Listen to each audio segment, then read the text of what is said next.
یہ اسی طریقے سے اس نے قلم کے متعلق سوال کیا، ما ہادا، تو آپ نے کہنا ہادا قلم، یہ قلم ہے، پینسل ہے۔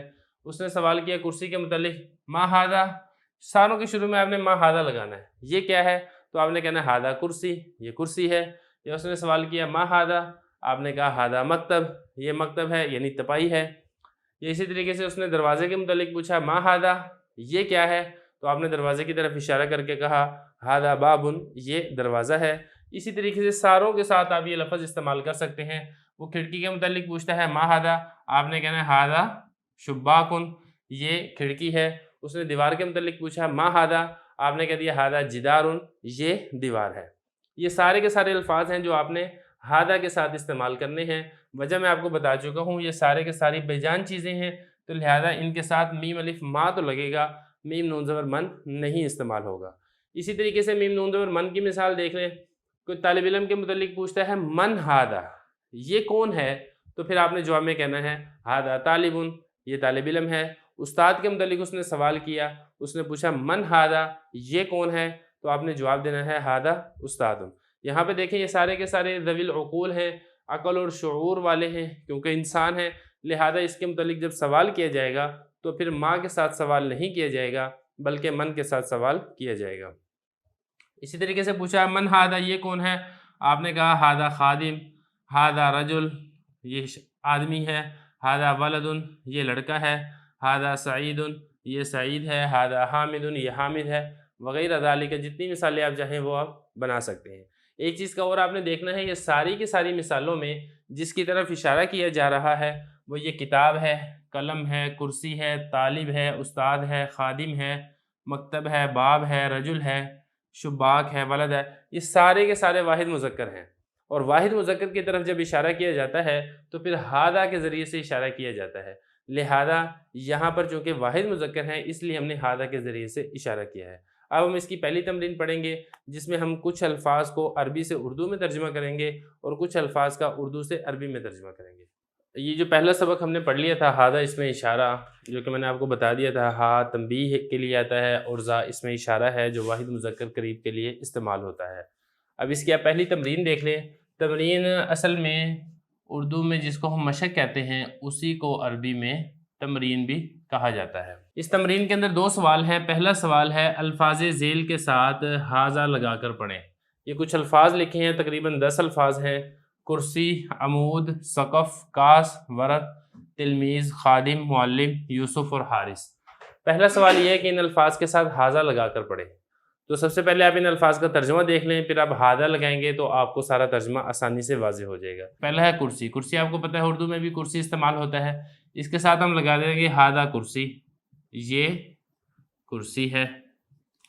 دوسرے نمبر پر ہے عمود۔ عمود کہتے ہیں ستون کو، تو ستون کے شروع میں آپ ہاذا لگا دیں، ہاذا عمود، یہ ستون ہے۔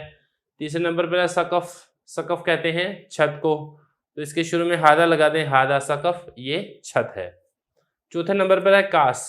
کاس کہتے ہیں پیالے کو، کاس کہتے ہیں گلاس کو، ہاذا کاسن، یہ پیالہ ہے یا پھر ہم کہیں کہ یہ گلاس ہے۔ پانچویں نمبر پر ہے ورق۔ ورق پتے کو بھی کہتے ہیں اور کتاب کے ورقے کو بھی ورق کہتے ہیں، ہاذا ورقن، یہ پتہ ہے یا پھر یہ ورق ہے۔ چھٹے نمبر پر ہے تلمیذ۔ تلمیذ کہتے ہیں شاگرد کو، اس کے شروع میں ہاذا لگائیں، ہاذا تلمیذ، یہ شاگرد ہے۔ ساتویں نمبر پر ہے خادم۔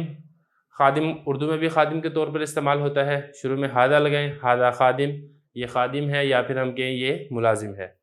آٹھویں نمبر پر ہے معلم۔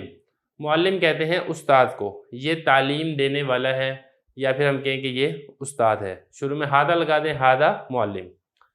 نویں نمبر پر ہے یوسف۔ اس کے شروع میں ہاذا لگا دیں، ہاذا یوسف، یہ یوسف ہے۔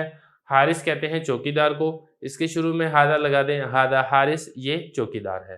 تو یہ پہلا سوال تھا، الفاظ ذیل کے ساتھ ہاذا لگا کر پڑھیں، اور یہ پہلا سوال ہمارا مکمل ہو گیا ہے۔ اب اس کا دوسرا سوال ہے عربی میں ترجمہ کریں۔ یہ کچھ 9-10 الفاظ ہیں جن کا ہم نے عربی کے اندر ترجمہ کرنا ہے۔ تو یہ آسان ہے، مشکل نہیں ہے۔ جہاں پر یہ آئے گا تو وہاں پر آپ نے لگا دینا ہاذا، یہ، اور ہے اس کا کوئی ترجمہ کرنے کی ضرورت نہیں ہے۔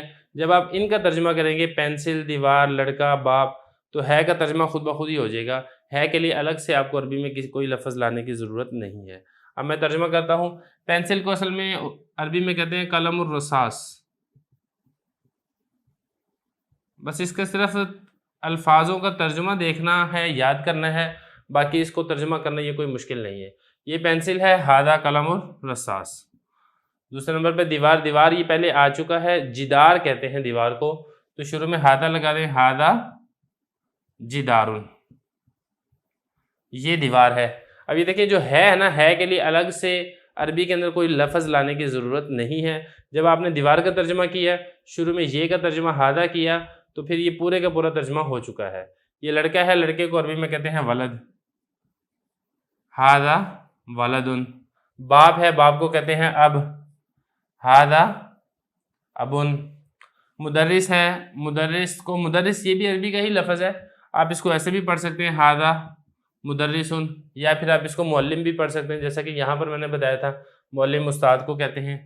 یہ مدرس ہے، ہادہ مدرسن یا پھر ہادہ معلمن. کھڑکی ہے، کھڑکی کو کہتے ہیں شباک، تو ہم اس کا ترجمہ کریں گے ہادہ شباکن.